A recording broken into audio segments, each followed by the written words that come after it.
I'm sure it's same with loads of careers, but personal training is one. So if you can learn everything, you could sit down and learn 10 years about personal training and everything you should do, you need to do.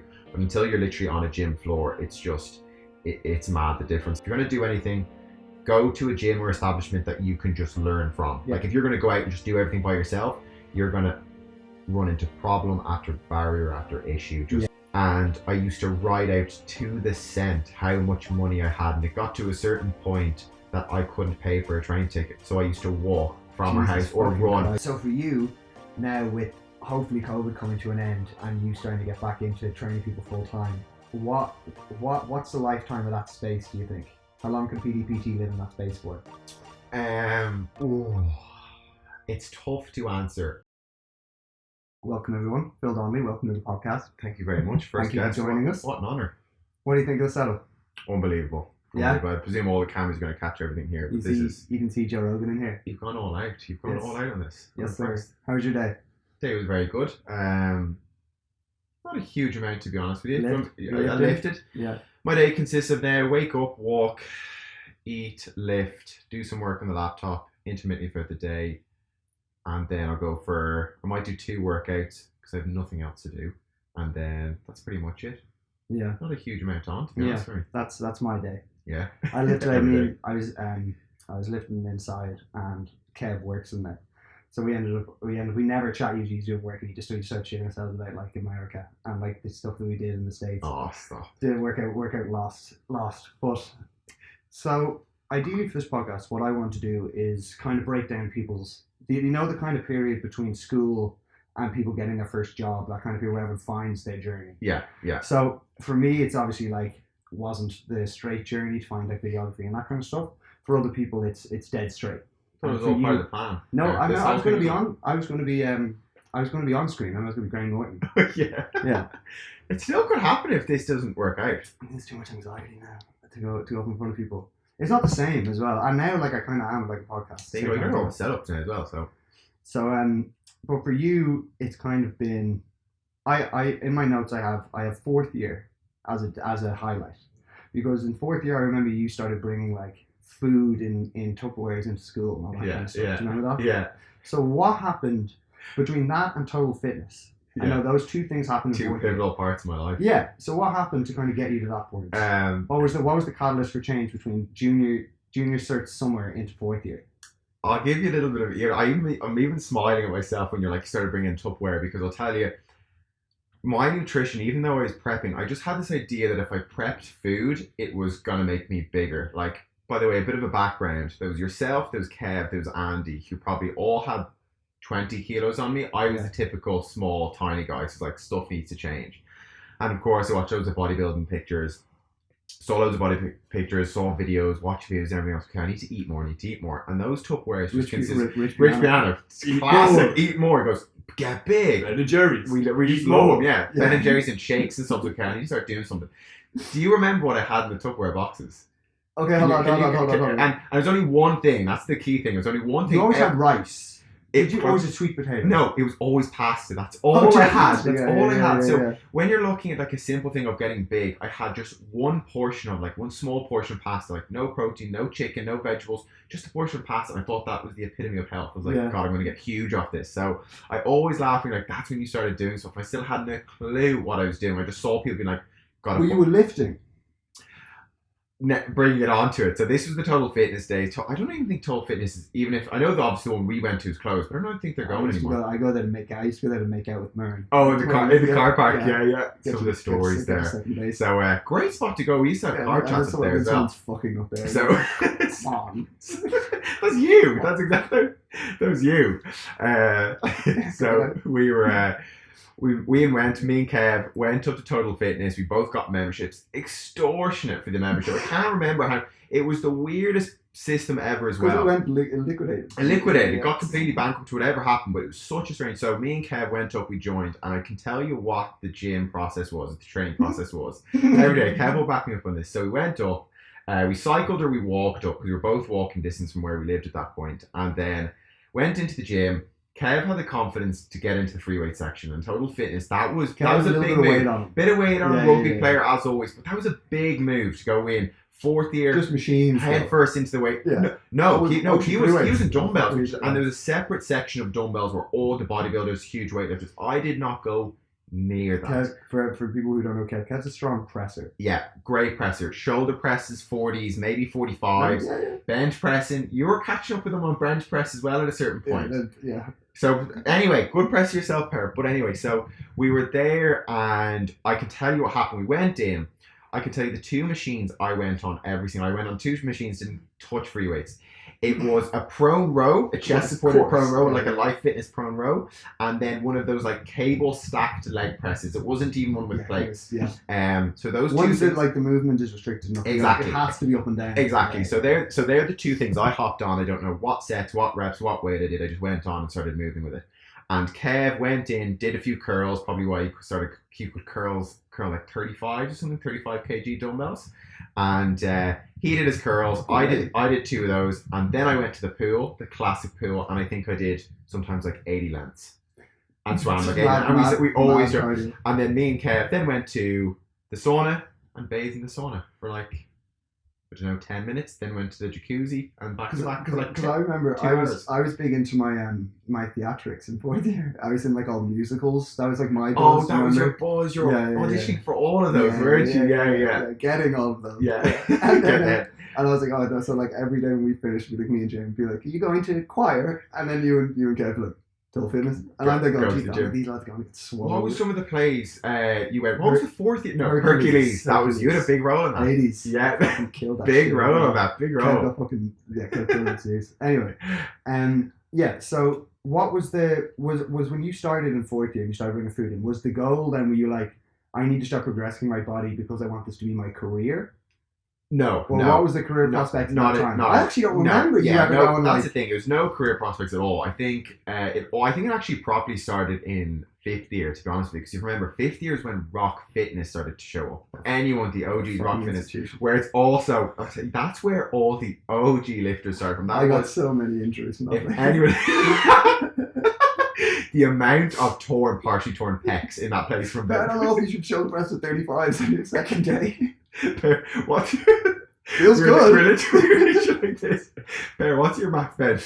Hit 80 yesterday, so I'm going for 100 today. That's pretty good. Pear, probably not. I read something about consistency. If you just do it day after day, right, Phil? And then it grows. Just frequency. That was the funniest place ever. If anyone doesn't know Rock Fitness, because it goes down, what's that, about 10 years? No, it wouldn't be 10 years ago. About 8 years ago? It's the Fly Fit now in Dundrum by the cinema. And I think when I went there, I just sort of fell in love with the whole gym stuff. I saw some trainers there. I loved the idea of being able to sort of like, I just saw trainers, loved that they could get up, train clients, they're always on their feet, they're always active. Yeah, you were attracted to that. And that straight away I was just like really attracted to that idea. I didn't say like, oh, I wanted to be a PT or a coach at that point. I was like, that's a pretty cool job. I think that's where it all kicked off, and bit by bit, year by year, just started learning a little bit more, applied some bro science like everyone did, and then I took from there. But I think that was it. It was fifth year Rock Fitness. When because you were huge into your rugby. It was about two sessions a week, and then telling you, it's classics.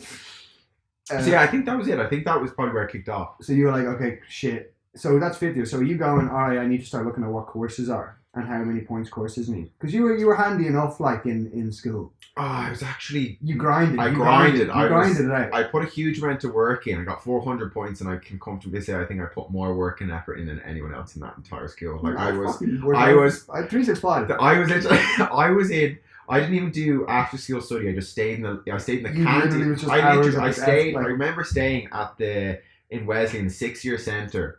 I just stayed in the 6-year centre till about 9 p.m. at night, just studying by myself every single day to get 400 points. To get a measly 400 points. Did you have a number you needed going into Tala? Yeah, I put two things down on my Did you get the first one? I got the first one. Did you? No, sorry, I didn't. I put UCD for my first one. That was like 460. Knew I was getting that. And second was the good old IT Tala, and that was my second. This is lovely. We're segueing gorgeously. Yeah. So that was the sort of. So when you found Tala, you went in a year ahead of me, because I did event management for a year and then went, wait, hold on a second, I don't like this. Throw birthday parties the rest of my life.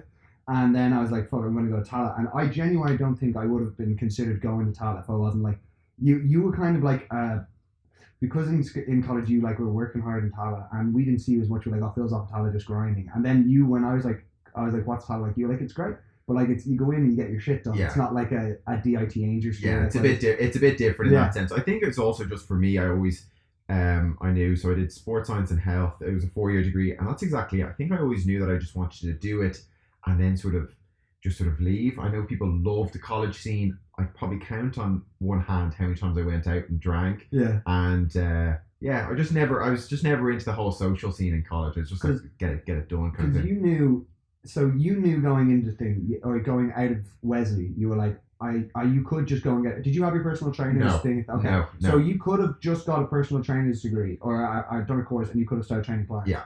So you were like, I need to expand my knowledge Yeah. much more before I'm able to train people. Exactly. Because a lot of people aren't doing that now. Yeah. That's I think that's the danger of it now. I think a lot of people. So I think it was either my first year or my second year in college.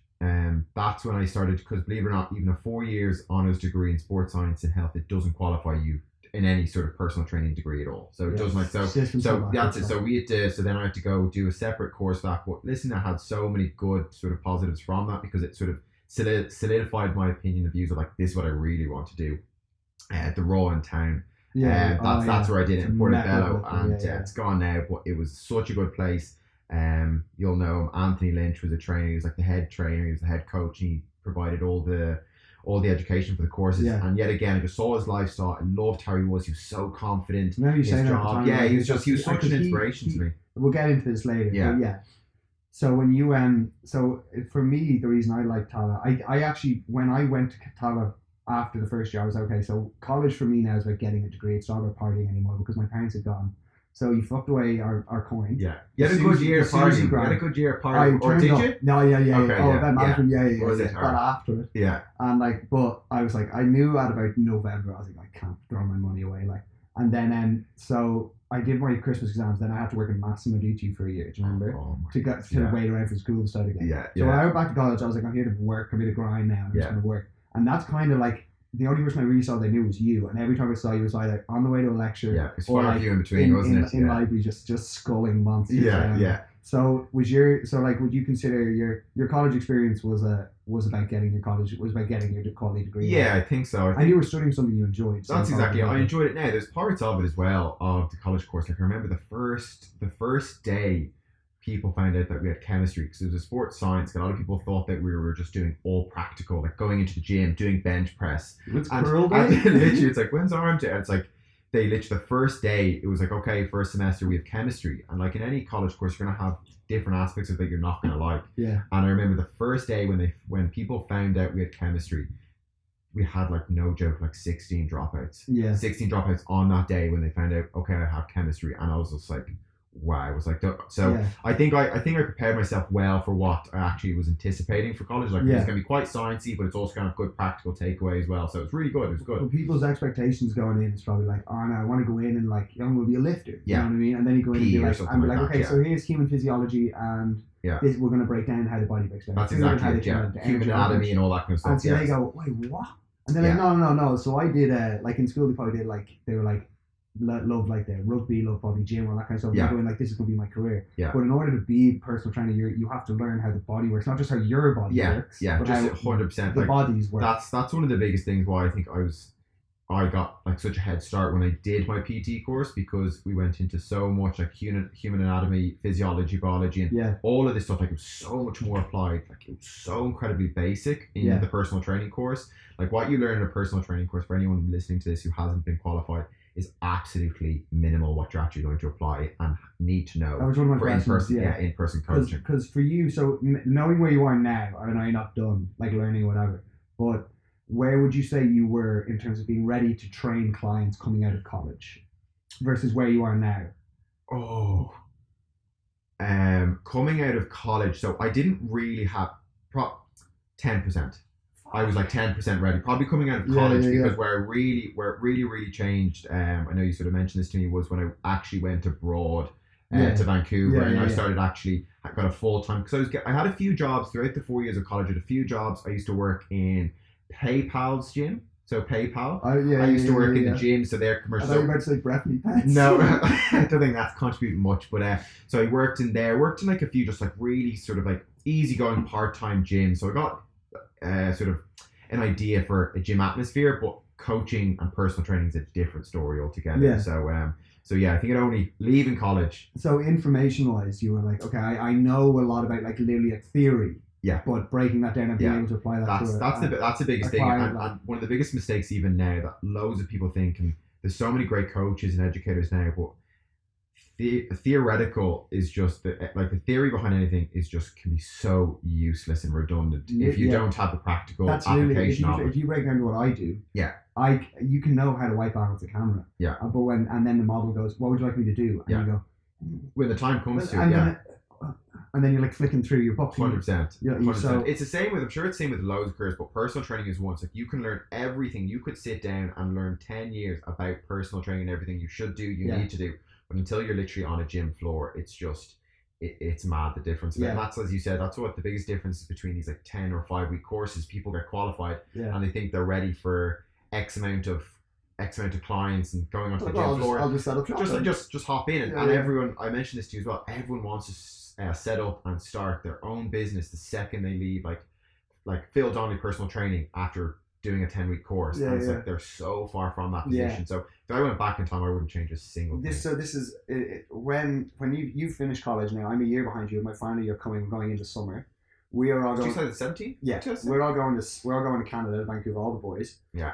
And the whole idea is we're going to go over there, work in a moving company, and party for the summer. Yeah. And that'll be a send off for everyone. Some people will stay put. Before our lives have to and restart. then I'll go back and finish my final year. We'll all have one more send off. Yeah. So we get to the first day of the moving company. We're all living in the house together. We're like, boys, this is going to be it. First day comes back, and you're like, so your motivation going over. Were you fully prepared to be like, this is going to be my last party time? Or were you like, if the opportunity presents itself to start building my career, I'm going to take that? You know what? I actually don't know what I was thinking.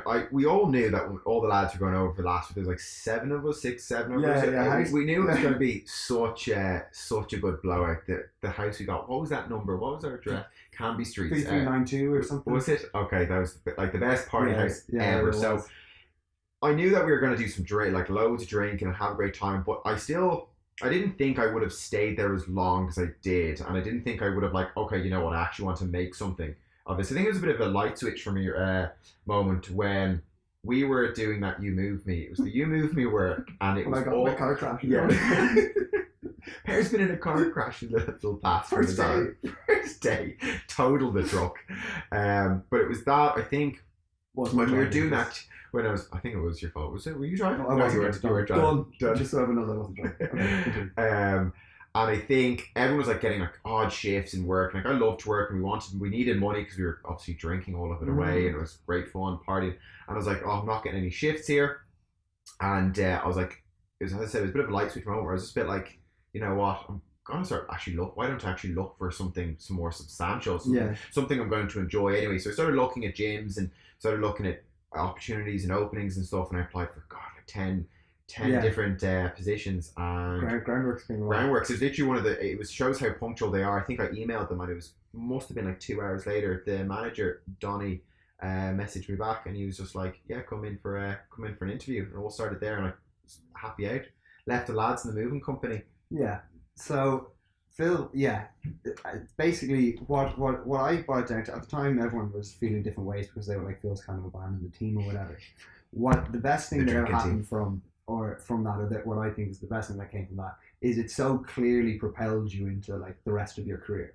So like, what did you take from basically if I look at PDPT as the final product now, I look at you putting bricks to that the whole way through your college course and all the way through, like training people, and you're building that up.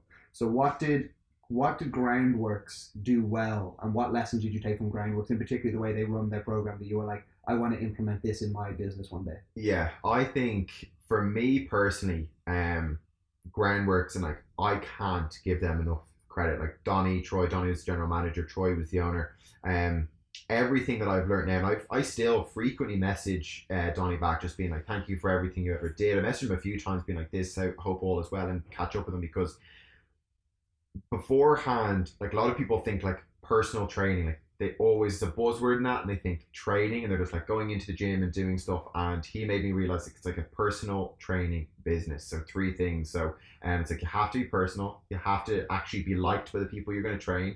Yep. Coaching from a training standpoint, you actually, now everything I learned in college or in my course, I now had to really start applying, and it was such a good place because there were so many coaches there. There was coaches not only working for Groundworks, but there's also other businesses renting out of Groundworks facilities, so like a contractor kind of thing.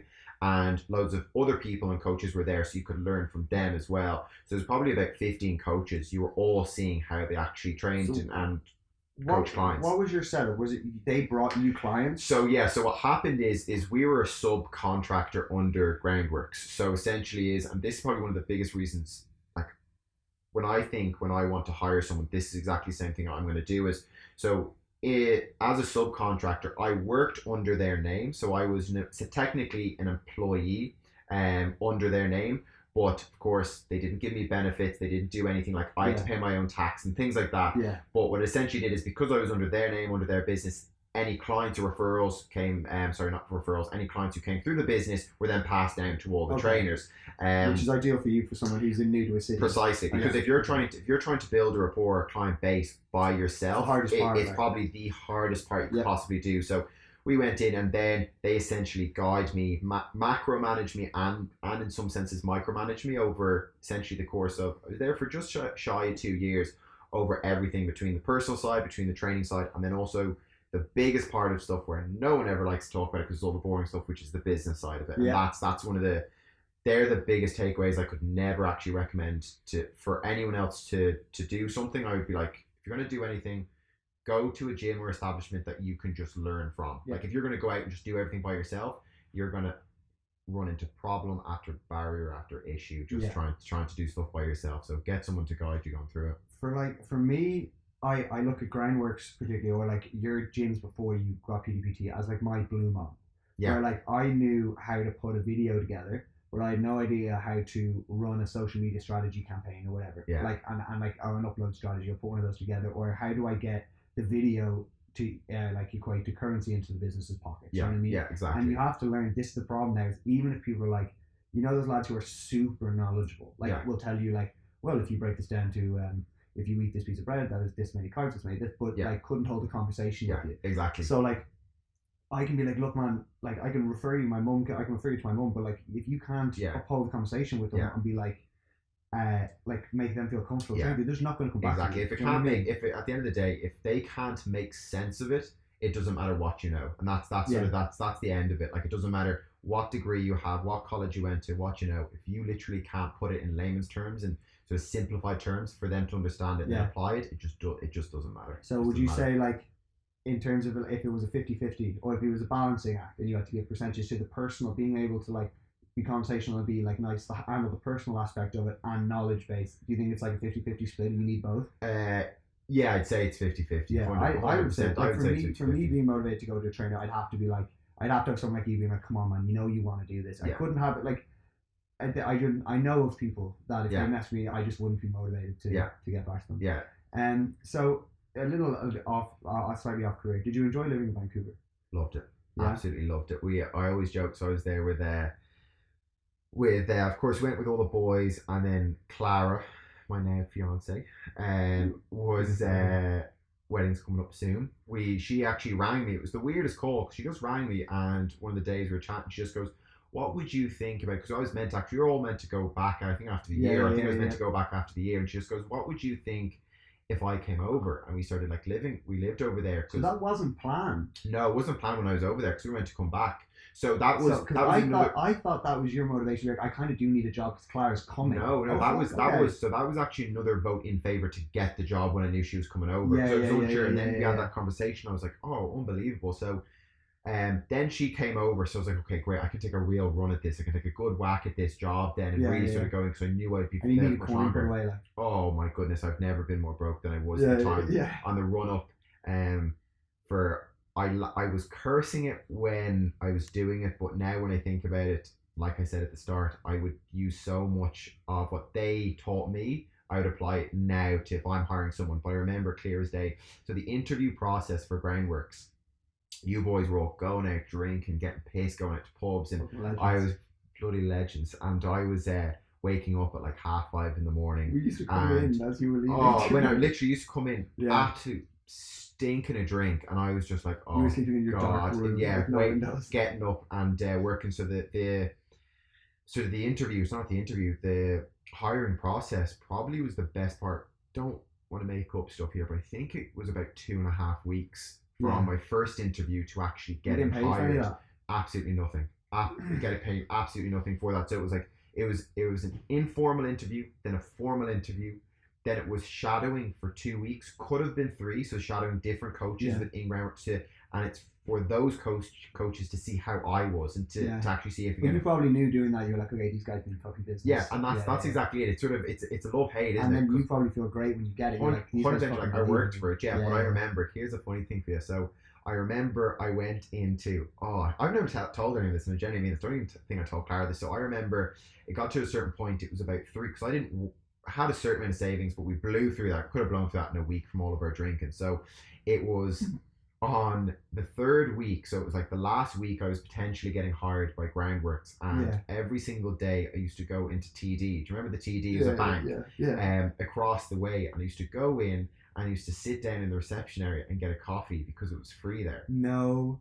Yeah, fucking 100%. It not gets worse, but I was like, when I Yeah. think back to those times, like God, I'm like, come a long way, like. Yeah, And yeah. I used to go into TD, get a cup of coffee, and I used to sit down with a piece of paper and a pen, and I used to write out to the cent how much money I had, and it got to a certain point that I couldn't pay for a train ticket, so I used to walk from our house or run. Christ. So I used to run from our house on Canby Street Yeah. into the gym, which was probably about a 45-minute walk. No, was it a 45-minute walk from Over the Canby? bridge. Over like. the bridge, Yeah, and the rest. like. maybe a 45-minute walk. And I timed it to like a 20-minute run, and I used to do that like for a good few days, like putting Fuck, down. like- I couldn't literally pay for a 2 because I was like, if I pay for this, I'm not gonna have this, and I was like, that was my first Yeah. point of being like so independent and being like, wow, okay, what I do now Yeah. starts to only affect me. Yeah. So I was like, that was such a like a pivotal time where I was like, I need to get this job. And I was like, I was like, I'm gonna get this 'Cause job.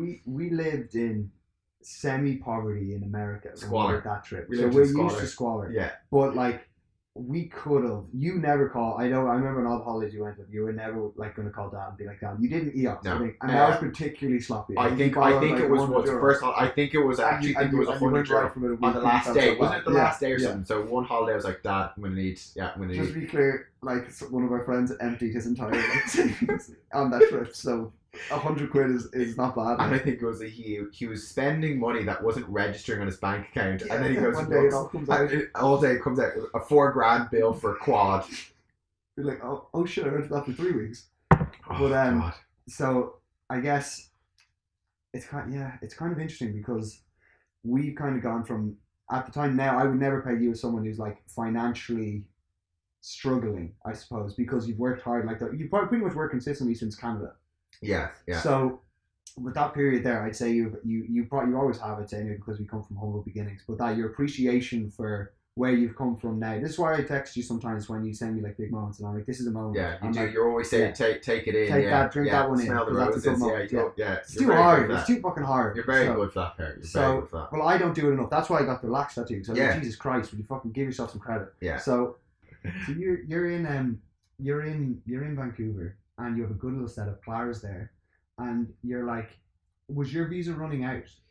Yeah, so our visa was a 2-year visa. Clara probably had time left. Yeah, she had a bit of time left, and I think there was points or stages where I think Clara was getting pretty homesick as well, and she was just like, we both knew that we also wanted to do Australia and travel a little bit more, and it's like the phrase, it's like always leave wanting more, and I think that was something that really stuck out to me, is I never wanted to stay there and sort of grow to hate it or grow to think that I've had enough or I was fed up with it. And so one of the hardest things I had to do with going into Groundworks and being like handing my notice in, it was such because you were making. I remember you being like, you were making good living. I was making a good living now. But yeah, like that's the thing. Everything was going really well. Like we never left because we really wanted to, or it was like it was it wasn't going our way, or we were hating it. We were really enjoying it, but me and Clara talked a number of times. I always wanted to do Australia, and I think having something just more trips and travel plans, we wanted to do that. And it was ultimately at that point I was really starting to think about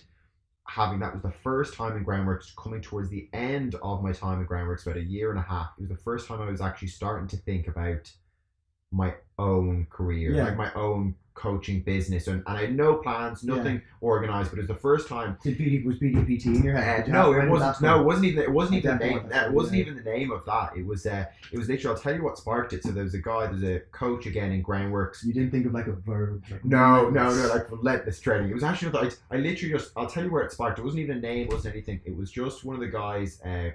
Franny, he was he worked for himself. He was a self-employed trainer in Groundworks. So I said they gave him space and in the gym to train his clients. And he's just so professional. I looked up, and I still look up to him so much. He just did everything so well, from again the personal side, from the coaching standpoint, and the business. He just had everything nailed down. And like he took Mondays off. Mondays was his fishing days. He took Saturdays off, half days, because he just did everything so well. He had a schedule. He had a schedule. He knew what he was doing. He knew his niche. He knew his clients. And I was just like, that's what I was just like looked up to him so much. I still look up to him. And he said one day, and I remember clear as day, he just came into the staff room one of the days when I was like having a coffee or something. He always used to call me Philly boy. He was like, Philly boy. He goes, when are you thinking about doing your own thing? And I was like, that time I was like, I had never ever thought of it. Never thought of it once. And it was just that one thing. But I didn't know when people like this, oh, I want this gym and this name and stuff. Didn't know. That was the first time where I was like, so that wasn't like, you didn't have that you didn't have like a building with your name on it as like a goal. No, that's not then. I literally, because I was said, where a lot of people fall down, in my opinion, now, is I was so happy to work for someone or a company to build myself up. And people are at the start. Exactly. And it's the classic phrase in the coaching or PT industry is in the trenches, time in the trenches of doing it. It is true. Like it's like 10,000s, hundreds of thousands of hours of coaching experience on the floor. Like, but about 10,000, 100,000 hours. Millions of hours, 100,000 a bit much. But it's that experience where I was just like, you'll probably never stop learning. 100%. No, you never do. Like, every new person who comes into you learn something new, and that's the best thing about the job. Like, So you went down. You were going down to Australia. You didn't have your own gig, and you were like, okay, I'm probably gonna have to do the same thing I did in Canada and find a gym to subcontract out of so they can bring me clients again. Yeah. So going down to Australia, did you notice a stark difference between the enthusiasm for fitness versus Vancouver or Dublin versus down there, just because of the beach life? A lot of people say so. We actually flew into Sydney, did 2 weeks in Sydney, where our best friend Andy is right now. Shout out Andy. He's definitely listening to this. One of the 35 subscribers. He's definitely going to listen. He loves them.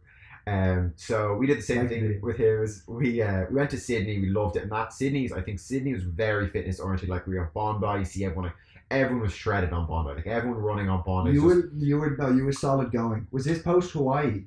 Hawaii was the start of Vancouver. Hawaii was when Clara came. Exactly. Yeah. So we were. Now I was in okay shape. Now I wasn't pushing anything too serious, but I was in a good enough shape now. But you just noticed in Sydney, I was like, everyone was just in. You didn't look at anyone. You're like, wow, they're in better shape than me, and that was nearly enough to everyone. You're like, God, okay. So, so the fitness scene was huge in Sydney. Then we actually went to Melbourne.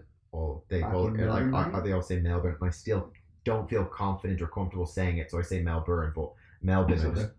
So went to Melbourne and we set up there, and like Vancouver, the fitness scene is huge in Vancouver. Like there's so many gyms, so many classes and things like that, sort of class-based gyms. Competitive, so. Yeah, there's so much in it. Like, I'm not gonna say it's saturated, but there was loads in it. Exact same with Melbourne. Like, there was loads of gyms, loads of cool, really like edgy dungeon studios kind of establishments. But yeah, there's a big demand. So are you shopping around for a job when you get there? Like, it was funny because it was a lot less successful than.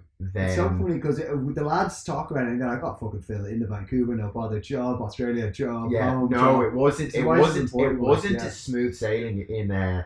Funny enough, in Australia, because I'll tell you why. So we got an Airbnb in Melbourne, and we had that for, I think it was 10 days. So in the 10 days, we had 10 days to sort of look for accommodation, somewhere to live was our first place, and then start looking for jobs. And me and Clara were getting turned down left, right, and center off everything. So like even jobs, accommodation, like Airbnbs, like rental properties, everything we were looking for was like no. So we were just like getting to a point at the end of the Airbnb, we were like, fuck, what am I gonna do here? Yeah. And we were low key. We'll never say we were, but we were stressed, and we never said we were stressed. So every single time we were just like, got another no. We were like, want to go to the pub? We're like, want to go to the pub? So we ended up just drinking. We were just like, want to go to the pub? But after long laughs, finally got one of the replies off one of the gyms, the Underground Fitness Club, and this also stemmed into why I sort of have built my studio to what I wanted to be.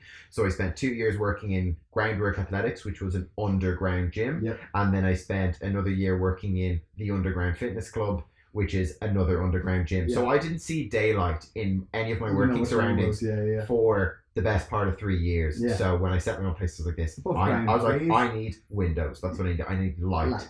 Yeah. So, but yeah, so we got there, and it was, to be honest with you, it was actually a lot more, believe it or not, you're like, Phil, what are you saying that for? It was actually a lot more pleasure than work in Australia. Yeah. For the main reason, because we knew we were only there for 1 year, doing sort of more of a holiday kind of. We knew we wanted to travel, and then because I sort of wanted to set myself up when I got back to Ireland. You only had a year. Right? Exactly. So I wasn't, to be honest, I didn't really want to spend a year in Australia just grafting from 6 a.m. till 10 p.m. and not seeing anything. It's pretty demanding. Yeah.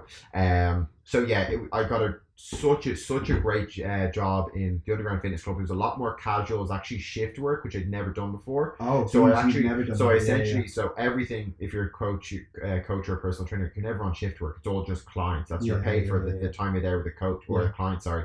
And so when I went there, my hours were like 6 till 2, and I finished. And that's it. And I finished at 2, and I trained whoever was in that slots. Now we've got a lot of like clients would like ask for me, like, can I have Phil on this days and whatever it was. But so we worked that, or I worked 1 or 2 till 9. So it depends on what kind of day you did. Yeah. So, but it was such a surreal feeling being in Australia, finishing at 2, getting on my bike out to the beach, going to the gym. It was such a nice. But then I had a lot of downtime, and like, you know me, I love to work, and I was like, you know what? I was like, that's when it really hit me. I was like, you know what? I really want to now start putting sort of the foundation in for my own thing. Yeah. And I didn't care about building it. It was more just foundations of it, getting awareness of what I wanted. You didn't have a brand yet or anything. No, exactly. I didn't. People knew you were training, but you were still working off Phil Donnelly on Instagram. That's exactly it. So I put so much, like, I wish. I don't wish, because I'm not going to say I wish I changed it, but I'd love to see maybe the traction I would get if I had like PDPT in Groundworks. But I don't think I could. It would have been a conflict of interest. I don't think I could have done that, you see. This is the thing. There's like, I guess it's all about timing, because the gym you were working at, the underground thing, they were totally cool with you being like, do your own. That is the one. Jade, she's an absolute star, because it is one place where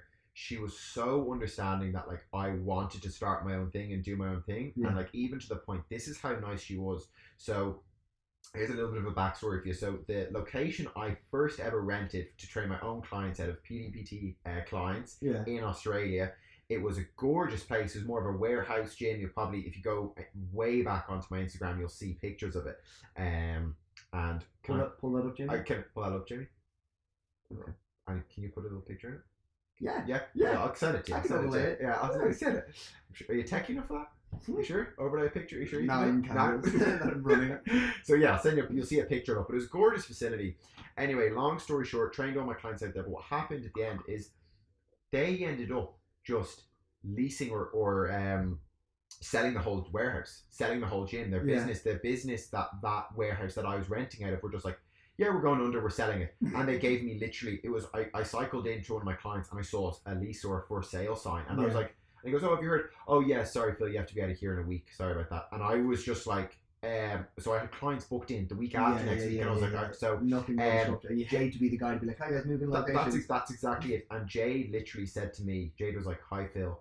I asked her and she was like, Phil, you can just bring your clients into my gym and train them out of my gym. So like literally even like it was almost rent free as well, just Yeah. because that was the last few weeks I was actually in Australia before I did my traveling. But the difference that makes, that like one gesture makes for you, being able to actually have your first experience training clients under your own name. Yeah. You probably might have given up on it, or you had to find a new thing if that happened. 100%, because we were looking at we were looking at other gyms, like where all the other trainers in that gym were going, and I was like, this is just a nightmare. You know, really put a dampener on it. But I don't like the word lucky, because I think you do honestly, you get what you work for, but I just felt so blessed that everything fell into place so well in Australia for me. Yeah. So what was the motivation to start boxing down there? Because I watched the video, right? So I was like, I'm just gonna flick through Phil's Instagram to see what was going on in Australia, and I saw this video of you. You beating the fuck out of this bloke, Jamie or something, and like your man, the girl calling, she's like, Jamie, hands up, Jamie. Hands up. Yeah, and Phil's just like, it's like 1, 2, they're tucking out, your man's swinging a big wild one. I was like, Phil's battering fuckers. So there was a point where you were like, oh yeah, you would go ahead. There was so the Underground Fitness Club, there was essentially half of the classes. So to back up a little bit, so I did some. I actually did some boxing and MMA in SBG before I even left for Vancouver. Yeah. Then I did kickboxing very loosely because my schedule was all over the place. Did some boxing and MMA in some of the classes in Vancouver. So I was starting to like have a bit of a taste for it. Like sort of like now it's absolute dog shot, but it was sort of sparking my interest with it. And then I moved into this gym. They're like, hi Phil, Underground Fitness Club, do you have any boxing experience? And I was like, I do. Yeah. I know basic hands. Like I'll know very basic combos. Yeah. And at the end of the day, it was more of a fitness. But you were like, if I'm PT one day, I may need to hold gloves. Precisely. That's exactly it. And you do that now. 100%. That's why I love it. So I was like, yeah, I know how to. So even in the Underground Fitness Club, it was quite boxing related. So even I was always hitting a bag, and I was getting really fit, always hitting bag, always hitting pads with the other trainers. And all the other clients were like, I want it. 100%. And they were, exactly. And I was like loving it more and more and more and more. And then I was like, you know what? I was like, I want to start looking. Melbourne had so many boxing gyms and boxing studios. So I started trying. That was the best thing about. That was one of, honestly, something that I not miss so much, because I go to the guys, Heaton, I'm sure you know them, they're great. I love trying out new places, new gyms, and it's, as a coach, a little tip for you here. If you want to sort of learn, develop your skills, and go to as many studios, gyms, class passes, and like you could just do X amount of class passes, and it's such a good way to see what you like, what you don't like, how different gyms run and things like that. So even though I was going to these classes, I was learning loads as well. But I went to this one gym and I was training quite a lot, and I got to a gym called Fight Fit Boxing. You went into it, and this was a proper boxing gym. But it was almost, it sounds a little bit contradictory. It was proper boxing gym, but it was commercialized, so they had all the nice things, all nice rings. It wasn't cramped. Well, I mean, proper was in like people sparring. Exactly. And I walked in, I was like, oh my god. So what we did is we did classes. The combos were a lot more complicated. I was like, okay, so it pushed me, and the classes were much harder. And then we started getting into like 10-15 minute sparring at the end of each class. And I started, so they were like, do you want to jump in? And like, my fitness was very, very good at this point. So even if I wasn't that great, my fitness could probably still carry me over the line a lot more. Your head guard's not on. Exactly, head guards. You were going to take one. Exactly, and that was the biggest thing. And it's a funny thing that we'll chat to you about. It's the one thing that I found, that as soon as you stop doing any sort of sparring, even for a week, I think you just lose it. You lose the idea of like, you got to a certain point when I was doing in Fight Fit and I was sparring so regularly, you get so used to seeing it like a punch thrown at you that you're sort of like, you can expect it, you get hit, and then you move on. But even if you take a little bit of time off, you start sort of like moving a different way you wouldn't usually. And that's like when I came back. Sounds like a rhythm. That's exactly it. When I came back to Ireland, I was just like so much worse when I came back, because I just went to Bali and we took time off, and it's but it's something that I just fell in love with. Like I love it, and I say to this day to you, I was like, I would love to, and hopefully whenever the time is right with all this kind of stuff, I would love to do like a charity boxing match. I'd love to have something to work towards and really train, because like I love being pushed to it, like just seeing things. I have hands. I know you have hands. I've seen your hands. So you'll be aware of this. One of my goals is to do like a combat sports documentary. I'm made to do it. I can see it in my head. Yeah, exactly. You've even done stuff already up there. So, but like that's the kind of content I want to make going forward. So, I'm obviously very pro you doing a charity fight, because I'd love to document that. I think that'd be great. I do it. Yeah. If you do it. 100. Yeah. Now the problem is they're going to lump me. I need to line up because they're going to lump me with the heavyweights. Like, cause I think you're like. I'm so cheap. How many times have you seen me be knocked out? Not knock anyone out, but be punched and crumble. But once you know it's coming, though, I've seen a couple coming in and still following. That in the frats, that right hand. Well, he came out of nowhere. He came out of nowhere. It was a cheap shot, to be fair. It was a cheap shot. Kev got out of a the way. nice little slip there. Just got him on the shoulder. You got my tongue in my throat. Thank you. Anytime, man. It's okay, Dad. That's what friends do. Had your legs like this, tongue out, so you didn't choke. There you go. He's okay. So do you remember? Because there was obviously a period because you came. I don't want to leave Australia yet, but when you were down there, so you went there for a year, and leaving there, you were like, okay, I'm going to make as much money as I can. We're doing this for a year, then I'm coming home, and then it's PDPT time. Yeah, that was the plan. Yeah, that's exactly it. And so you leave Australia, you come back, and then we're kind of back to like recent times, which is when I was coming back, and we were going to like start doing content and stuff, and you started PDPT. Yeah. So how long after you obviously did a little bit of time up in a rented thing up in Sandyford? Yeah. And then what was the catalyst to you be like, oh fuck this, I'm getting my own spot. It's taking too long. Yeah, it's a great question. That's something like I still think about. I have sort of the same, I'm not gonna say speech, but the same answer always like replaying in my mind, because like loads of people will be like, it's their dream to get a spot and like their own place or their own gym, and I think you have to know when you're ready for it, because it's a big commitment. Yeah, there's big overheads and like grown up decision. It's a big thing to do. So I think how I knew was I was actually renting out of two locations. I was renting out of Sandyford, so Body Health and Fitness, and that was the one in Sandyford. And I was also renting out a place called Your Fitness in Rathmines. Rathmines. Rathgar? Wasn't right. It's not Rathgar. Ranelagh? Not Ranelagh. I'm blanking here. Top Howells Cross area. So it's not really Rathmines. So Howells Cross area. So I was renting out of those two locations, and they were great places. They were great gyms.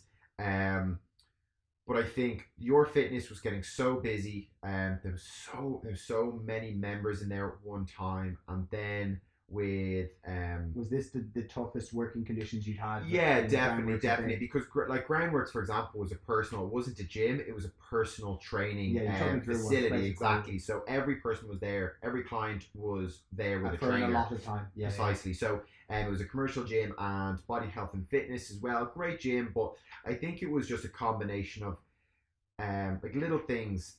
Like, for example, for me, you might probably notice by my Instagram or by me, I'm so particular how I want stuff done. And then when it was making content, and then there you go. I'm sorry in advance. And then when it came to like my own business, like even like you saw stuff when like Pear would make stuff and make videos, I'd be like, oh, but you know the way I'd sort of like it this way, and it's like I have full faith in you. You're going to do a better job than I ever would or ever could think. But I would still feel like I have a need to say something. I'm just so picky and particular. It's like me. Yeah, because I was like the Pear Pod. Like look, like. Credit to you, like look at all the stuff that you're doing myself. That's exactly you feel. It's a sense of like reward knowing that like 100%. you've built it up, and it's like you're where you are because of you and only you. So I'll give you an example. Little things like there was a consultation room in Body Health and Fitness, but it was also like a mixed office of the owners. Yeah. And when I wanted to book in a consultation, I had to ask are you free, or is it free at this point? And then even sometimes when that wasn't free, or sometimes you had to do consults in. There's nothing wrong with this. You have to do consults in the massage rooms with the tables, and then sometimes I've walked in on people getting a massage and stuff like. And you can't offer the level of the service you'd like. That's exactly it. And it was those little things just accumulating, and I was just like, I know if I had my own space, I could standardize everything the way I wanted it to. And I think that was it. I think it was a combination of those two things that was just sort of that really pushed me. And I was also at a point there where I was 25, and it was this year, or was it last year? Was it 24, 25? Where I was just like, you know what? If I know that I'm in this for the long run, you've no financial. That's exactly it. Like I don't have my own house, don't have any kids and things like that. So if as cheesy as this is, and as cheesy as this, you can caption this, you can quote it, whatever. But it's like I saw, you know, when you watch like all these billionaires and millionaires, they have quotes below them. But it's actually so true. It's just like. It's like if you're not willing to take a risk when you sort of know you actually have nothing really to lose. Like if I tried it, it flops.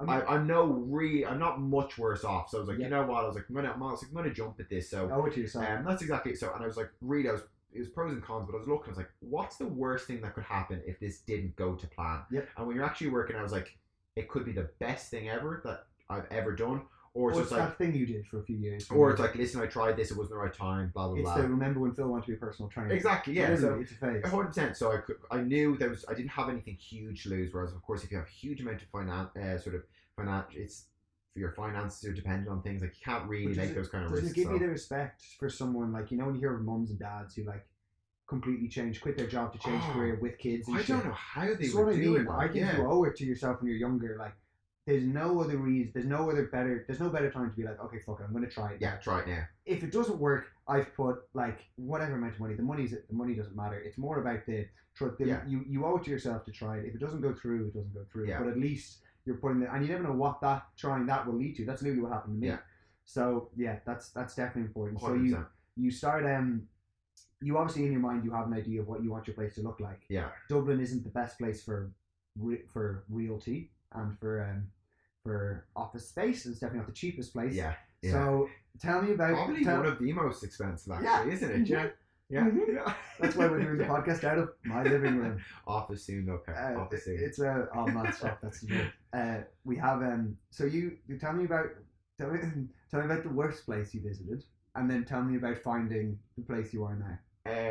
So what was that process like? In the grand scheme of things, it was actually happened very quickly. So I know I've known people. So of course I didn't tell anyone I was really looking for something or looking. I think the only person I actually said was Clara. I was like, you're very much a do it, and then you'll update when something's happened. My dad kills me for it. He absolutely, like, I didn't tell him when I didn't tell him when I was doing my driving test, didn't tell him that I got my license, didn't tell him that I was going to propose to Clara, and he's just like, why do you do all of these things without telling anyone? I was like, I don't know. I was like, I just do it. I think for you, it's almost you're almost like, I have something in my head. Let me just go do it. Yeah. And when it's done, and I've seen the consequences of the actions, and I know what's happening. Then I think we're all like that. I think myself, yourself, Kev. I think Ian. I think a lot of us are actually like that. We like to just say it when it's actually nearly enough all done. So that was a big thing. I was looking behind the scenes, and I was looking at places. So I didn't. To be honest with you, I know guys who are looking, for no joke. I know someone in Sandyford who's looking for 2 years, looking consistently for 2 years to find a place. I only think I viewed 3 places. Yeah. I think it was 3 places. One of the places, so I'm not going to say worse because nothing was like, oh my God, I'm definitely not doing this. Yeah, more so the things you saw that you were like, this won't work. There was one place I looked at, place on Church Lane. It was, I know Clara's mum was going to be like, that's not that location. I think it was like, she'll watch. I think it's Rathmines area. I think it could be complete. Yeah, it is Rathmines because it was 6 Church Lane, Rathmines. It's a good location. Yeah, so it's where I always wanted, always loved the Terranure, Harold's Cross, and because again I was renting it at the Your Fitness, which is in Harold's Cross. I love that area. And you probably wanted to be able to offer your clients like, all right, lads, I'm not in. Do you know what I mean? I'm not up in Swords. Exactly. Yeah. Like I'm not in some random industrial estate kind of thing. That's just me. Nothing wrong with doing it. That was just me. I didn't want that. So I went to this place in Rathmines, and first place I looked at, it was pretty. Like, you'll see that a lot of the units, they're more workspaces and sheds, if that makes sense. So they call them whenever you sort of look them up, they're not units, like a workspace. They're like so for example, if you're in construction, it's literally a space. So you'll see there's no real roof. There's sort of like bits of bricks coming out. Projects. Sort of like projects that you don't mind, that's just a bit rougher. Yeah, bits rougher. So I always knew the kind of way I wanted my facility to look and my studio to look. So I was a bit like looking at this and I was like, oh, already. Workshop, that's what they would call them. They call them workshops for stuff. So for example, this place, a painter was in there before. So they would do all their painting bits and stuff like that, and have everything just sort of stored there. And the first thing I noticed when I walked into this place, big enough space, and I was like, God, there's plenty of space. Walked in, and there was probably about a 10 degrees slant on the floor. Yeah. So already I was just like, but you try to look at try to look at all the benefits. You want it to be the place. Exactly. I wanted it to be it. Yeah. I wanted, when you're trying to seek everything. Yeah. I do that all the time. Yeah, it's so bad, but it's also like sort of. It's an optimistic way to look, but I was just looking. So there was you're way too rolled. Exactly. So I was like, how much would it be if I leveled it out with concrete? And then I'm just like, Well, failure. just redesign Phil- I was actually the building. and I was literally like thinking these things. I was like, so if I put some sort of like, I don't know, some sort of beam here and some sort of concrete here, would this work? No major reconstruction pile. Yeah. But there was literally but it was big. There was literally a full nearly office space, not an office space, sorry, another section upstairs. Yeah. That I was like, if I would use that for my office, anything else.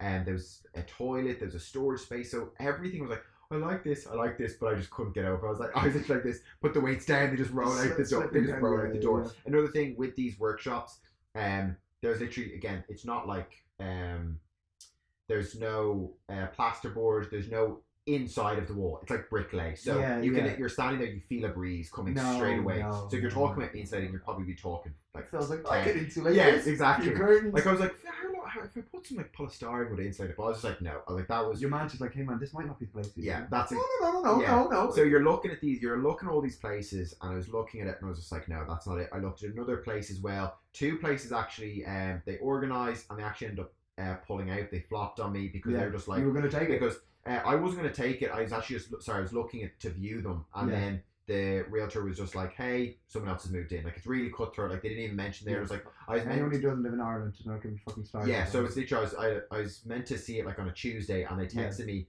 on a Monday evening being like, hi Phil, gone. Literally like, someone's taken it, gone. I'm like, oh, okay. And then there was the final place where I looked at, and I saw it was, everyone commonly knows it as discount supplements. Yeah. Actually, G Sports was before it, but no one remembers that in town here.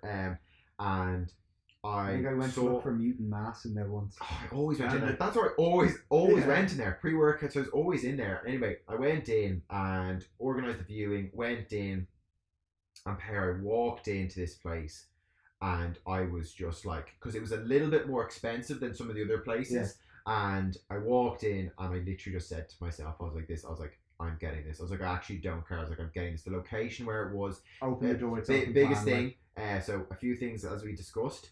Light. Those windows. So I was just it's so flat floor. No, but I was just like, windows. Another big thing. There was the ceiling height, because you have racks and you have things like that. And you'd be very surprised. A lot of places are actually, Kev will know, there's certain dimensions you can't go sort of under or above on certain buildings.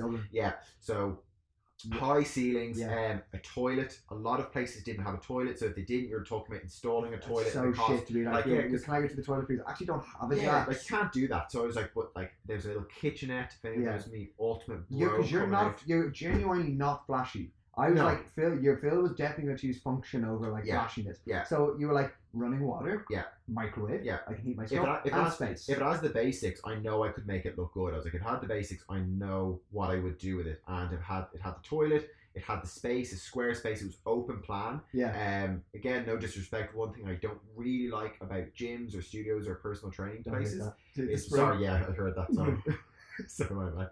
Is, I don't like a place with different rooms and sections. That's just, I don't like going into different rooms for like cardio rooms and stuff like that. Particularly for you, like you're running like you're running like a studio. So you don't want to be like, it's not a gym. It's not a gym. Yeah, exactly. But there's a lot of places they've like, look at Rock Fitness. That's what Rock Fitness was. It was a bunch of different rooms with different cardios. Deadlifting on like the third story. Yeah, just nearly smashing through the floor. But it was one thing that I was like, if it was whenever I just walked in, I just saw how open plan it was. I was like, this is it. And it looked, and to be fair, it looked like shit, but compared to what it looks like. Yeah. So we did a massive thing, and a funny thing getting it up and running is when we were getting up and running, I said to my clients, I wasn't even going to take any time off work because this is the time when I was doing all house visits and home personal training. And I said, I'm not going to take any time off, and I'm going to get this studio up without taking any time off clients. And I literally just go, that is not going to happen. Well, yeah. So you've found the space. Yeah. You got it. Yeah. Was there someone else interested in it when you got it? It's hard to know with realtors. They always say everyone's looking. Won't be here long. They're like, this won't will not be around. But no, I actually think she was I think she was truthful with me. She was just like I put in. It's funny. If anyone's looking for a space, there's no such thing as negotiation. Like there's just. Yeah. I was just like, there's no compromise. She was like, this is the asking price, and I was like, I can do this. No. Well, that's not. It's not the asking. I can do this. No. I was like, this is the max I'm willing to go up to. They're like, no. They're just going to wait out. I was like, fine, I'll pay. I was like, I'll pay the full thing. So yeah, but I don't think many people. I think at that point people were almost like, this is all COVID. We're not going to talk about it. But I think not many people were looking at starting up businesses, sort of businesses in a location. So like for me anyway, I'm very much, I think we share this attitude. I think it's come from, I don't know, I think it's come from like our trips and holidays we've gone where we're always, let's make the best of whatever situation we're in. Yeah. And for me, one of the most exciting parts of getting my own space is like, I'm going to work every day at this and get it exactly the way I want. And I don't care if I'm working at it for like 25 minutes or like whatever, like if I'm working for it for another 2 months, if I have to get it perfect, perfect, I don't mind putting the time in. Yeah. But like, what was your worry in terms of I might need to bring some professionals in to actually do this versus stuff you can do yourself when you were setting it up? Like, did your dad have more knowledge in terms of like what you need to do in terms of like the electrical wiring and all that kind of stuff? Yeah, I think we were pretty lucky again with the space because everything was pretty self-explanatory. I'm saying that because he did loads of it. But for example, none of it was like putting in a toilet. Does that make sense? Yeah, or re-bricklaying or anything like that. It was all, we all sort of knew what we wanted to do. We knew once we put some paint up and things like that, it would really start to take shape. But the one thing, apart from just the equipment, the one big thing that I was like, oh my goodness, was when I was getting all the equipment in for it is the installation time for the actual equipment. So I was calling up, I was on my phone literally, you should have seen, I was on my phone every second of the day, calling all the suppliers, calling all the McSport, Apollo Fitness, like all these distributors of equipment, and they were just like, okay, yeah, we can get this to you. And I was like, okay, when could this be up? When can you install this? Whether it was a rack and it was flooring, they were like, we're looking at about 3 to 6 weeks. Oh. And I was just like, that's not going to happen. He goes, listen, the flooring, you don't need someone, you can put it in yourself. So when I heard that, the flooring was the main thing. I was like, okay, fine. So in sort of, in the grand scheme of things, nothing was too hard. It was just the flooring, the racks, the dumbbells. That's fine. That's all. That's all. It was achievable. You're like, exactly. That's all the easy stuff. The main thing was the flooring. The flooring is just cutting that matting. I remember my hands cutting the matting for the specific dimensions. And if you forget, it's literally exactly. It's so time consuming. So to be honest, that's another reason why I wanted a location like more of a shop as opposed to a workshop, because with the workshops you're having to put, there's a guy I know, he's currently putting his own thing in Bray, and I think his is more of a workshop, and there's a lot more actual building and construction required with those kind of things. Your place to me is much more of a community feel. I feel like you've much more of a I think your likelihood of walk-ins is very likely. I think the fact that if I'm particularly the type of people that live in that area, there's a lot of people who could be dropping the kids off to school and stuff, coming back around, you're going to be training a client in the windows. I'm like, personal trainer too. They're going to look at PDPT, they're going to look up on their Instagram, they're going to know your personality before they even reach out to you and go, this guy's great. The footfall for the location, like you couldn't, and I genuinely say this, not just sort of tooting my own horn when I say this, I personally don't think you could get a better location for footfall than where I'm at. For a place like the amount of, because I drive it the Saturday times a week. If you have like the coffee places, Mayfield, is Mayfair or Mayfield? Mayfair, Is it Mayfair? Sorry, I think so. God, I really should know, that's literally outside. But the amount of people who queue for coffees and stuff, it's just all the people walking up and down there, so it's a great spot. Spot. So got your first day, you have the place set up and you're driving. It's the morning, you wake up whatever time it is, and you're driving to your first day of work at your new location. What's that feeling like? Surreal. When you turn the lights on and you put the great surreal. There's one thing that like I'll actually I haven't even plugged it once in this thing, but my audiobook. It's something that I mentioned in it, and it's such an important thing. Not only like it's not all fitness related, but it's like normalizing success. And I think it is something that I said to myself I would never do. I was like, it is literally my life goal, my life dream to have that studio the way I wanted it, the way I envisioned it. It's like, it's everything I've ever wanted. Like even when my goal when I was 40 or 45, and I don't want to be doing X amount of hours as a 45-year-old trainer. That's not the goal. 4 a.m. Those 4 a.m. starts. But it was literally, I envisioned this for so long, and the fact that I've got it now and I have it now, I'll never like normalize it. I'll never think that like, oh, I'm just going into my work. Even every single day, and I've gone into the studio every day, COVID or not, switch on the lights, and every day I stand in. Whether I walk in or I leave, I just stand in, and I'm just like, I still can't believe that I have this and this is mine. Like even when I was driving, Saturdays were so enjoyable because clients came in, I trained them on a Saturday, and done a little earlier. Done a little earlier. Everyone was buzzing, such good mood because it's the weekend. They're having a dinner, drinks that night, and it was just like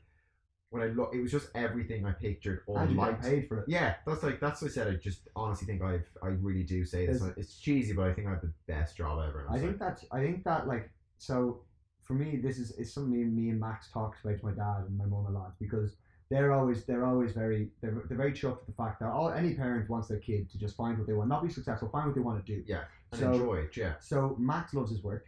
I love my work. So for me, work isn't like I'm very happy to go on a Sunday and edit this podcast and get it ready. Yeah. Love it. Yeah. So for me, the idea of, even at the very base level now, we're like, I'm not making a huge amount, and I'm like, I'm building it. Even if this was my base level and this was it, I'd be like, okay, well, fuck it. It's still better than any. You're winning already. That's the whole point. So for you now, with hopefully COVID coming to an end and you starting to get back into training people full time, what's the lifetime of that space, do you think? How long can PDPT live in that space for? It's tough to answer. I don't think it's going to be too long, and I'm just gonna set my sights high and say that, because like right now, like I'm completely full with clients, and then I have a rather extensive wait list for when I actually return. So I'm going to be looking at getting someone on board when I get back into just myself working, when I'm actually able to get back to work. There you go. So then I'm going to get myself back into my structure, back working, back with my clients, and then I'm going to start going through the people on the wait list who wanted to sign up. But at that point already, I'm looking at hiring someone and getting someone on board.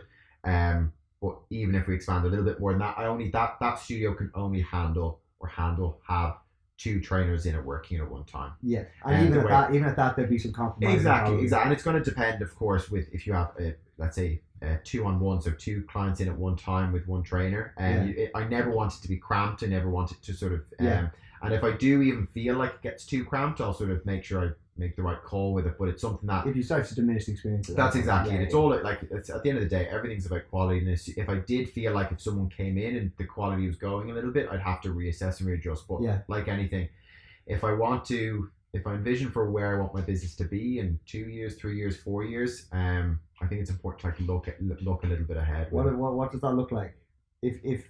If you could go 5 years down, I don't need you to be like numbers and everything. Yeah. What is the structure of PDPT? Is it like is it literally a personal training course where you, or like a personal training service where you are at the top, you have clients, and then you have subcontracted people that work for you, and they all train the rest of your body of clients? You've pretty much, like, so I've, again, on my walks and stuff, is there multiple locations? I have literally thought about this. I can't even count the amount of hours. So, so what I'm going to do is, and I'm not sure I'm not even going to think anyone's going to steal my idea, and the reason is because everyone loves online training. I can name the people watching this. I don't think. I don't know, Perry. You never know now. You never know. I'm sure a few people have said that. So, but anyway, no. What I want to happen, what I'm going to do is, I'm essentially, just like you said, I'm going to get a much bigger facility. I'm not trying to sort of not appreciate my facility now, not at all. No. But I want to get a bigger facility, and I essentially want to get a team of either 4, 5, or 6 trainers who work alongside me and with me, not for me, because they're simply working under the brand name. So very similar to what I did in Groundwork Athletics. They'd be your clients. Exactly. So they would essentially be working under the business name, and I would coach them in, I'd educate them, and I would make sure that they can be as successful as possible and get everyone up to a full client list and a full roster of clients. So it means that we have about 4, 5, 6, whatever it is, trainers each. Let's say, for example, they have 35 clients each, and then I'm sort of supervising most of it, but I still have your A-list clients. Exactly. I've said this since, I don't know, 5, 6, it's 7, great though, 7 years. I still love it more and more every single day. So I still always want to coach, but I know at some point I'm going to have to sort of go a little bit higher within the business, and then I'm going to go through a process of, like, of course, hiring receptionists, marketing teams, videographers. If you know any, let me know, because I don't know any.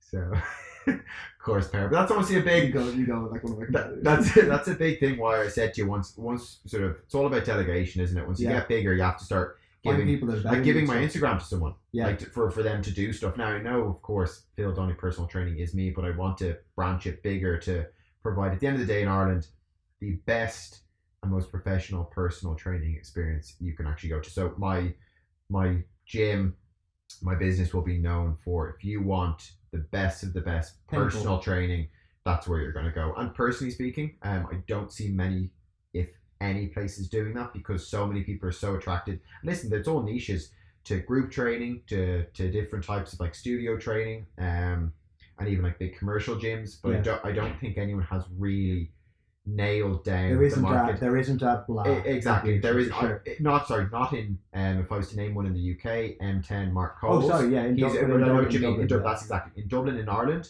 personally speaking, I haven't seen any, and that's where I want it to be. Whether that's 2 years, 3 years, 4 years, 5 years, I'm not sure, but that's the end goal. Because see, you're saying you're worried about someone stealing your idea, but like particularly for you, because your brand, no one can steal the idea because you are the brand. Yeah. So like someone, particularly for me, because I've worked with a lot of personal trainers and fitness influencers, stuff like that. People who are in the space at some point.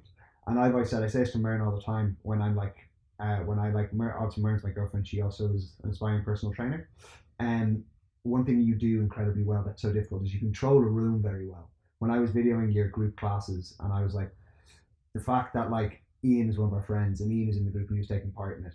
The fact that you'd be at the other end, you'd be like going to one of the girls and going to like her squat or hip thrust or something. Ian would be at the other end and you'd be like, Ian? Yeah. You'd be like, Ian, 5 more. Yeah. And that, because for me, I know how I am when I train. If I didn't have someone being like Pear, fucking corny lazy bastard, I'd cheat it. I just would. It's just my nature. Yeah, that's exactly. And I think that's at the end of the day, that's what people come, like they want that, you know, it's the biggest difference for that kind of service. Like people come to me purely like, to sort of put it bluntly, they're like, Phil, I'm not going to do anything without you. I'm not going to do the work, and I can tell them to do this, that, and the other, whether it's independent work and home workouts and making sure you're checking in. It's like, they've openly said, and I absolutely love it, because honesty is the most important thing with any client relationship. But they literally come to me and they say, Phil, if I do not come to this studio at 7 a.m, I am not doing anything. They're just like, and that's where you're just looking at sort of that supply and demand. Like where I want to be, so many people are branching out to this online coaching. And listen, there's such a niche for it. Loads of people demand it. Loads of people like it. Loads of people enjoy it. And there's loads of online coaches. And it's a great thing because people can help a lot more people. But something for me with personal training is I've experienced firsthand, and I will continue to experience, how much of a demand there is for people saying, listen, I need you to tell me what to do. Yeah. And they go, I'm not going to do it unless you're here. And when people are looking at it from that, it's a very great feeling to knowing that, fantastic, let's go, you know. They want that, they're asking for the help, so you just have to give it. I think now, particularly, I think something you're going to do, which is very important in the Dublin space in particular, is raise the standard a little bit. I think now your only issue right now is that you can only train one person at a time. Exactly. You can only train whatever many people you can train. So for me, looking at your business, the biggest asset you have is your knowledge of how to train people and the attitude you bring to your training. So you need to, the training aspect you take to bringing the people on, I think whatever you have, if you could bottle whatever you have, you need to give a little like shot to whatever you bring on board, because I think that's the magic of it. And I think as soon as that starts rolling, and I'm like, women are like, oh, you need to come to this fucking class. Yeah. And I think you could even start bringing on people, as you said, bringing on people who do things you're not as good at. Bring on people who have expertise in different kinds of classes and stuff like that, and offer like this really well-rounded service that you can offer. And I think, I don't think you're going to have any worries. Yeah. But you mentioned getting married, so your working lifestyle pretty much, as far as I've known, is up Monday to Saturday. You're up before 6 usually when things are going great. Sundays off, exactly. That's no work lifestyle for a wife and for a husband. So is your goal to like, what does your dream work day look like down the line when Phil's 30, 32, his business is set up? What does your ideal day look like? What do you want to be doing? Yeah. Great question, Pear. These are tight, you know. Listen to this wasn't planned on this, wasn't it? What? No.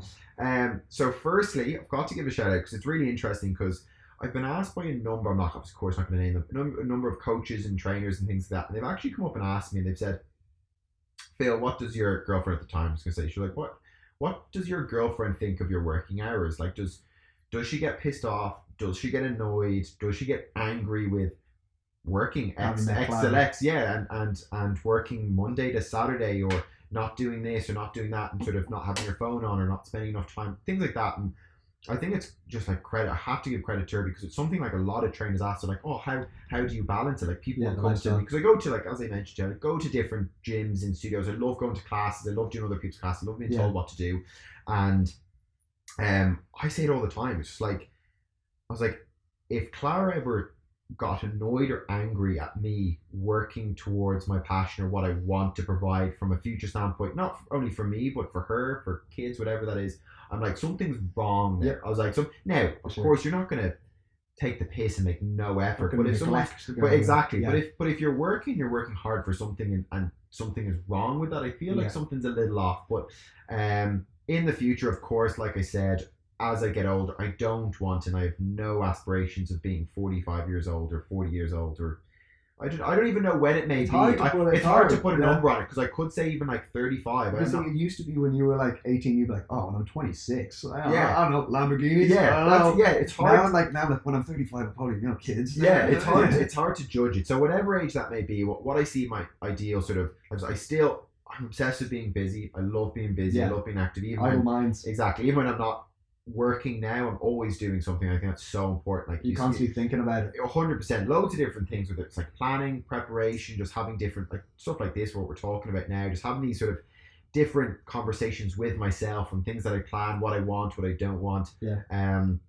But I think like a day or a day in the life, if you, what I'd love to see is I'd love to have maybe morning clients, not too early. I think you like the morning. I love the think it's a morning. good And start. I think I'd start at something like maybe 8, 9, I'd have a 10, 11, 12, and I might have maybe another a 2 or a 3, and I'd finish there. And then after that, I do all sort of the back end, the business. I still like the sort of maybe the production admin, meet up with Probably some business exactly stuff. meet up with my videographer, my photographer, all those kind of things. Yeah, And there it is.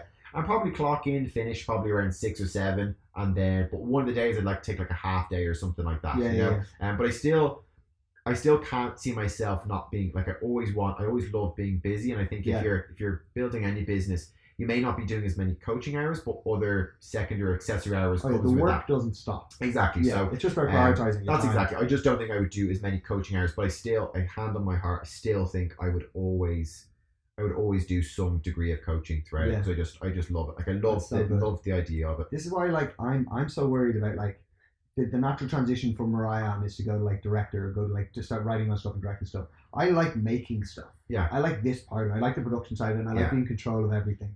And I have no intention of scaling up to like bigger productions. I'd rather be in total control of my projects. Yeah.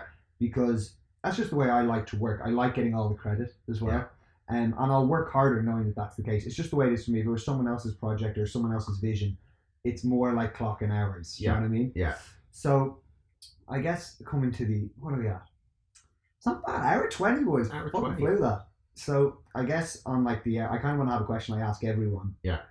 What, if you could give one piece of advice or one lesson you've learned to someone, an aspiring entrepreneur, business owner, someone who's looking to set up their own business going forward. And like, I know that's kind of cheesy, but like, if I was myself now, if I looked at myself when I was 17, where I am now, I'd be like, this is fucking mad. Yeah. There's nowhere near Yeah. where I thought I'd be going. Yeah. So it's a cheesy as fuck question, but someone who watches this, who wants to get into personal training, I think already they're going to be like, okay, clearly there's a lot more than I need to get an Instagram with PT at the end. Yeah. Do you know what I mean? There's Yeah. a lot more to that. I think Yeah. we've gone over that a lot.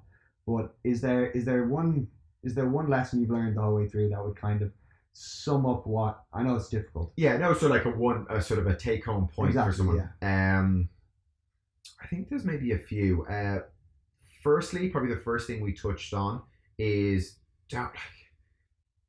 don't have the first goal to work for yourself. Like that shouldn't be the first goal for you shouldn't be like, oh, I need to be self-employed, because people put this status on it that like that are trainers, this status of, I can say it because I am, sorry, but it should be like this, Sam Byers coaching as soon as they finish. And they want to be their own person. And I think so many people now are neglecting how important and how valuable it is to learn from people who are significantly better than you in every single way. 100%. I've had lots of jobs. And so many people just don't like that. Like, so one of my things before COVID hit, before COVID hit, I was going to actually have flights booked over to the UK to do the Mark Cole's seminar. It went online, but I want to do like his practical courses, and there's a few other courses in the UK that I want to do.